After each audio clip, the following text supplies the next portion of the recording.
Yeah, thanks, Gretchen. So obviously LED lighting is probably one of the best opportunities for demand reduction, going from very high intensity legacy lighting to an LED grow lighting.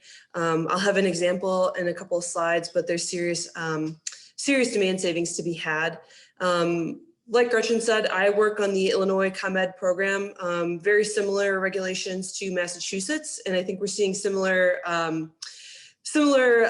industries movement where cultivators seem to be moving more towards the PPE requirement and the DLC listed LED grow lighting, something that's very similar to Illinois. It just feels like cultivators have more controllability and the ability to customize their PPFD layouts when going that route.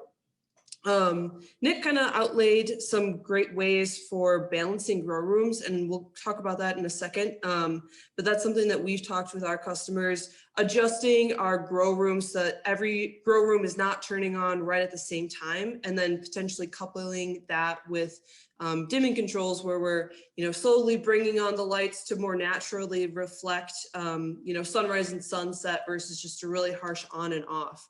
And like Nick said, that really helps the HVAC system, not have to cycle and have this giant peak in the early morning.